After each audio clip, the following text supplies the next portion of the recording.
Preparando o Domingo.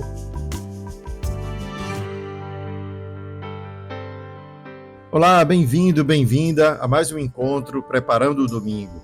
Eu sou Carlos André, nós vamos juntos refletir os textos do 11º domingo do tempo comum. Cada vez que tomamos a Bíblia nas mãos, é sempre um convite à oração, é sempre um convite a deixar que Deus fale em nosso coração enquanto escutamos as palavras que estão ali registradas neste livro, o livro da Sagrada Escritura. Portanto, vamos invocar o Espírito Santo, nos preparar interiormente para escutar as palavras santas que iremos ouvir.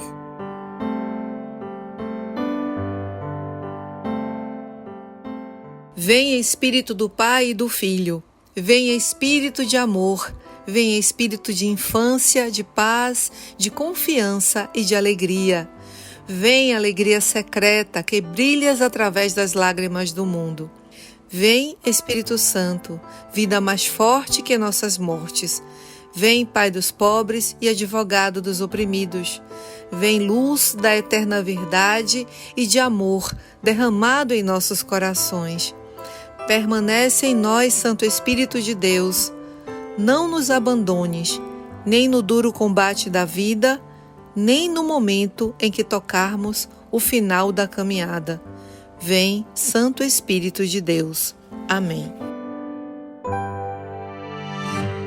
A primeira leitura é do livro do profeta Ezequiel.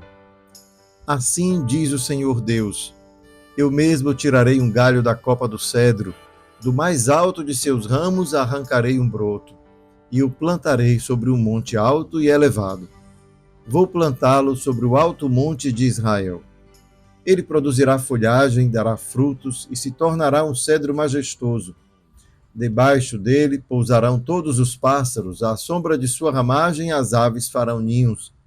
E todas as árvores do campo saberão que eu sou o Senhor, que abaixo a árvore alta e elevo a árvore baixa. Faço secar a árvore verde e brotar a árvore seca. Eu, o Senhor, digo e faço.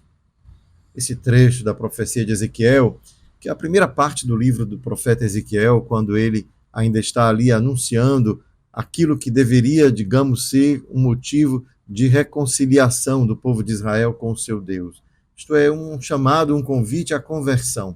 E ali, no finalzinho do capítulo 17, já encontramos essas frases que nos recordam muito o que vamos ouvir também no Evangelho de hoje. Isto é, que à sombra de uma grande árvore, Deus estabelece ali o lugar de uma morada de sossego para os seus filhos. Mas aqui no profeta Ezequiel, em vez de ser uma árvore como um arbusto, que é a árvore da mostarda, nós temos um grande cedro, uma árvore imponente. A imponência do cedro parece indicar também essa grandeza do destino que Deus reserva a Israel. Claro, sabendo que este povo vivia num momento de grande tribulação, afinal o exílio ainda estava em curso, isto é, avisar ao povo de que Deus reservou um grande futuro, é um modo de encorajar, de tomar pela mão e dizer, não fica aí abatido, porque Deus reservou grandes coisas para você. É como nós que também no nosso dia a dia nos encontramos assim, tantas vezes abatidos, meio enfraquecidos pelas derrotas da vida, e vem Deus e nos diz, calma, alto lá, estou contigo, não se esqueça que o destino que Deus reservou para você, que é aquele destino que é muito maior do que esse destino humano que tantas vezes as dificuldades da vida nos levam a viver, que é o sofrimento, a dor, às vezes uma pobreza que não nos faz permitir sonhar aquilo que, quem sabe, é até necessário, mas que naquele momento nos falta. E essa palavra nos encoraja, dizendo, alto lá, se ainda hoje você sofre, não se esqueça de que você é filho amado. Então, como filho amado, Deus reserva sempre aquilo que é de melhor, no sentido de que, ainda que nesta vida não tenhamos conseguido o sucesso almejado, não podemos nos deixar abater, anular, esquecer-se da vida, como se a vida não merecesse o valor que ela tem, simplesmente porque não podemos usufruir de tudo aquilo que a vida poderia nos dar. E aí o texto como esse de Ezequiel é um bálsamo no coração, porque nos faz recordar disso, né? Desse destino maior que cada ser humano recebeu de Deus, justamente por ser isso, humano, diante de uma realidade que é essa da vida, do cotidiano, do universo, nos colocamos ali como seres de fato especiais, não é? Afinal, não damos-nos conta do quanto somos diversos de tudo aquilo que está ao nosso redor, e assim reconhecemos, existe algo especial que Deus colocou no coração do ser humano. Muitas vezes somos nós, né, que não reconhecemos isso e por isso mesmo nem sequer respeitamos uns aos outros, porque não reconhecemos nem em nós nem no outro essa dignidade imensa que Deus nos deu. E aqui simbolizado neste cedro, né? Este cedro que recorda esse destino imponente que Deus tem para cada um de nós. Ao mesmo tempo, o cedro é o próprio Deus, né? O cedro é a imagem do próprio Deus, que na sua imponência reserva também esta sombra, este lugar de abrigo a todos que encontram nele a sua esperança. Então veja como essa profecia ela joga dos dois lados. Por um lado, recorda o destino grandioso de Israel, que será como um cedro plantado no seu monte, mas este cedro que está plantado é o próprio Deus, que vai ali, ao ser plantado naquele monte, a sombra que ele gera vai acolher a todos. Então, de certa maneira, a gente descobre como o profeta nos ajuda a compreender que nós não somos fortes porque nós somos fortes, nós somos fortes porque Deus nos faz fortes. É ali que entra todo o sentimento de gratidão que o Salmo em seguida vai nos levar a rezar. Como é bom agradecermos ao Senhor, como é bom agradecermos ao Senhor, né? Como é bom agradecer ao Senhor por tudo, né? Estar sempre com uma palavra de gratidão, seja a Deus, seja aos irmãos, faz com que a gente eleve a nossa alma a um patamar melhor, maior. Né? Uma alma que não é capaz, uma pessoa que não é capaz de agradecer, uma pessoa ingrata, certamente é uma pessoa mais pobre interiormente. E aí Deus nos enriquece assim, nos dando essa capacidade de reconhecer o seu gesto de amor por nós e nos faz agradecer.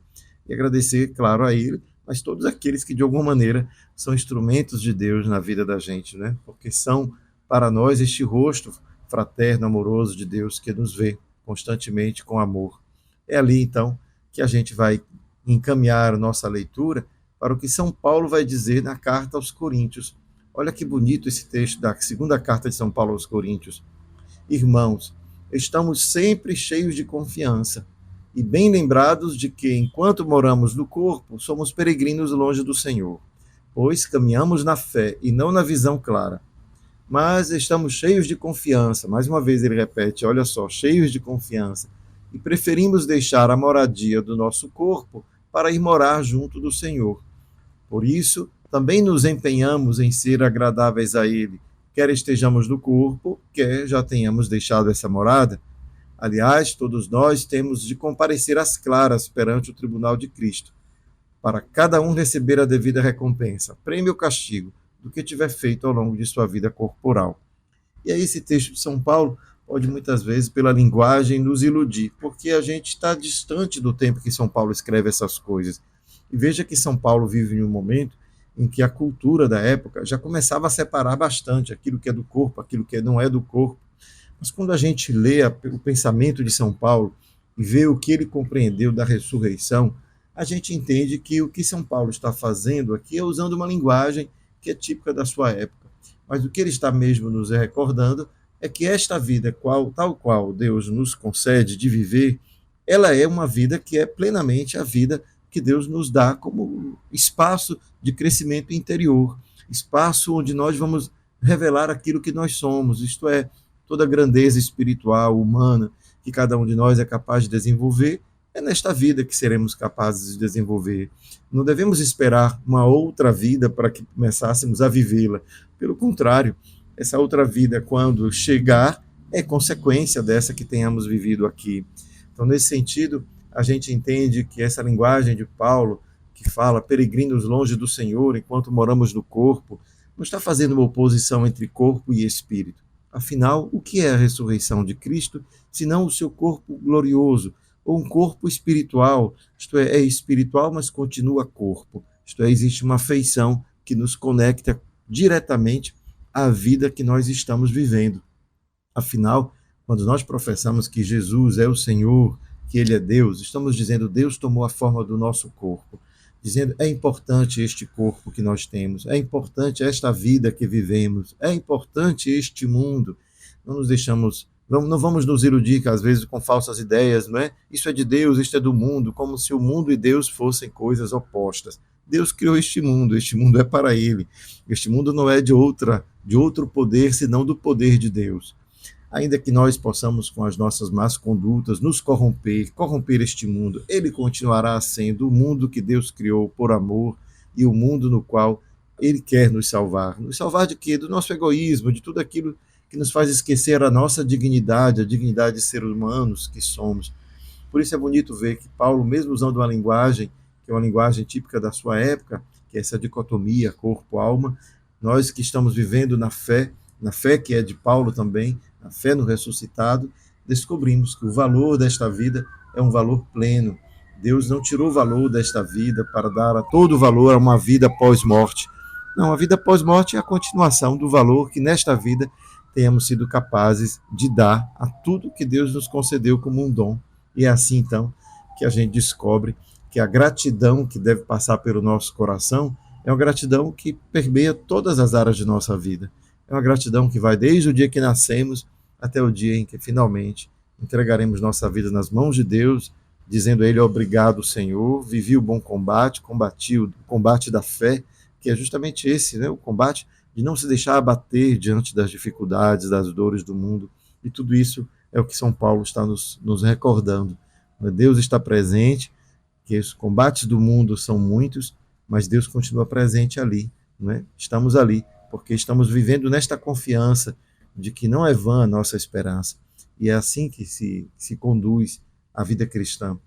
Certos da esperança que brota lá dos profetas, né, como nós lemos na primeira leitura, mas se confirma na ressurreição de Cristo e nos faz então compreender que temos toda a confiança do mundo para que neste mundo, nesta vida, sejamos capazes de construir um mundo melhor.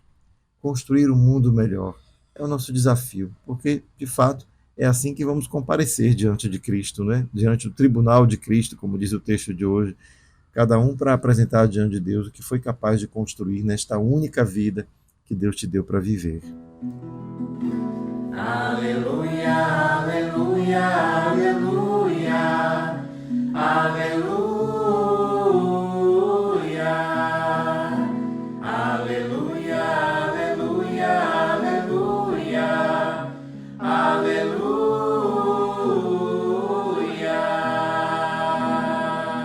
Proclamação do Evangelho de Jesus Cristo segundo Marcos.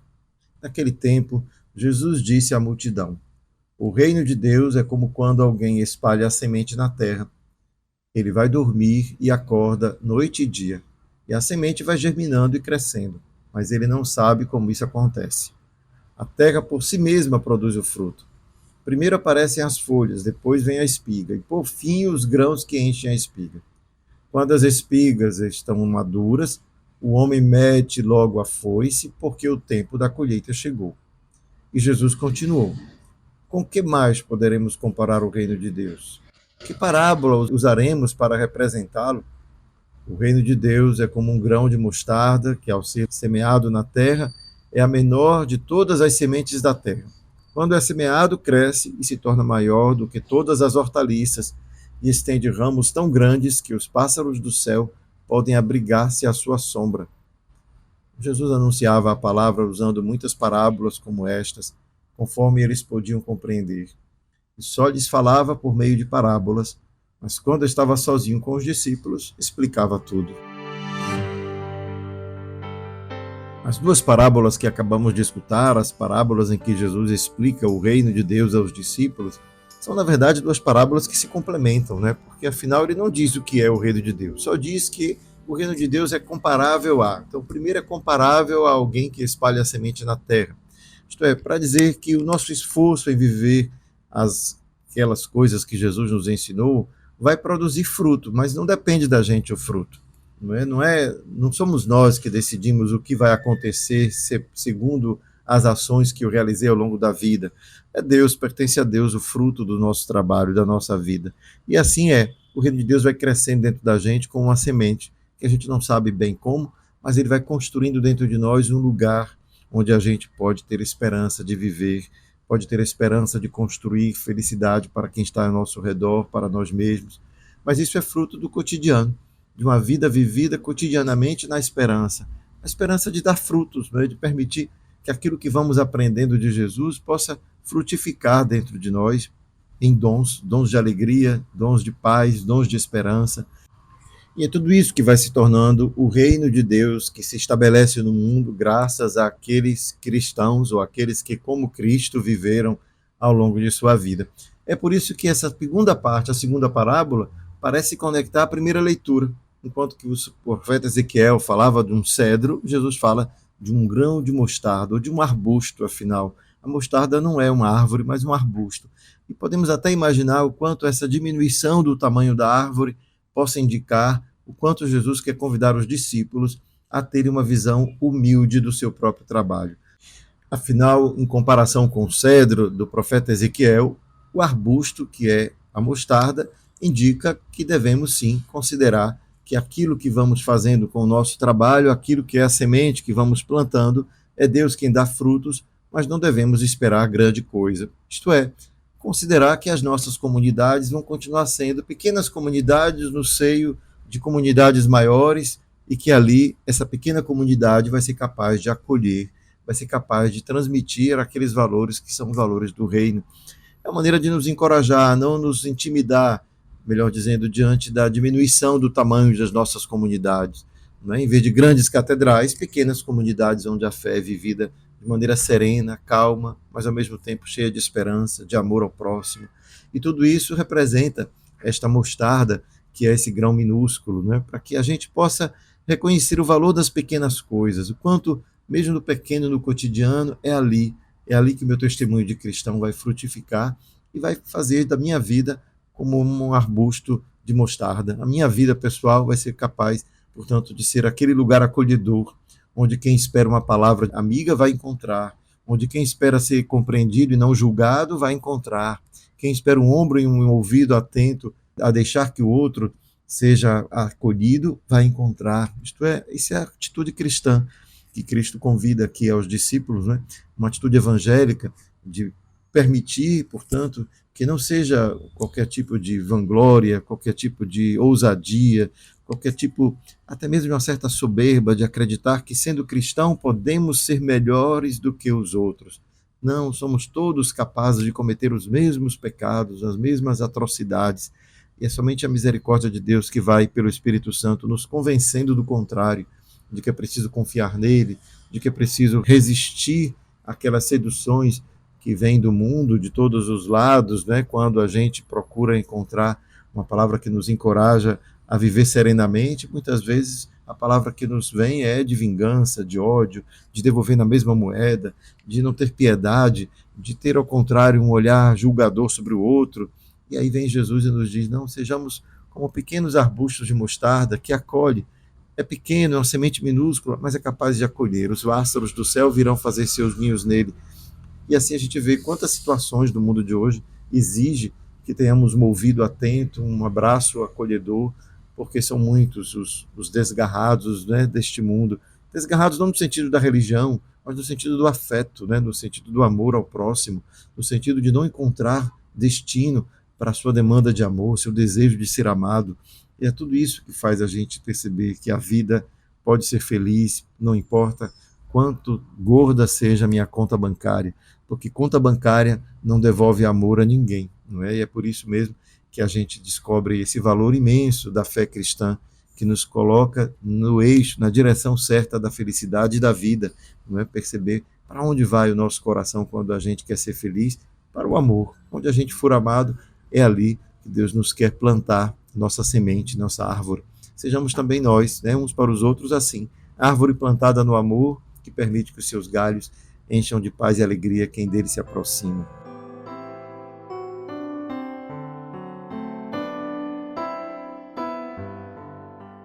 Obrigado, Senhor, pelo dom da vida. Obrigado por tudo que somos, que temos. Obrigado pela esperança de que nesta vida possamos viver melhor cada dia e, vivendo melhor cada dia, possamos um dia nos encontrar definitivamente contigo. Alegra o nosso coração por cada encontro de amor, de alegria, de paz. Ajuda-nos a ser essa copa, ainda que seja simples e humilde como um grão de mostarda, mas uma copa acolhedora, uma árvore acolhedora de todos aqueles que buscam abrigo na tua palavra, abrigo no aconchego de quem descobriu pelo amor a razão de viver. Abençoa-nos hoje e sempre, Pai, Filho e Espírito Santo. Amém.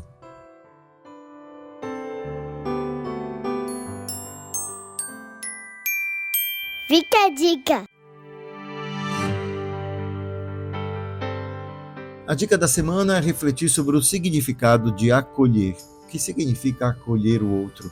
De que maneira eu posso acolher o outro com a minha palavra, com o meu gesto de acolhimento, que significa não julgar o outro, de deixar cada um ser aquilo que deseja ser e ser feliz sendo o que é. E cada um de nós ser capaz de colocar em Deus aquele que deve julgar, que deve descobrir a razão de ser de cada um. E assim a gente vai descobrindo que acolher também pode ser acolher dentro da gente o que já somos. E assim essa é a dica da semana. Deixe que a palavra acolhimento ecoe no seu coração nestes dias e veja o que ela revela a ti. Um abraço, boa semana. Preparando o domingo.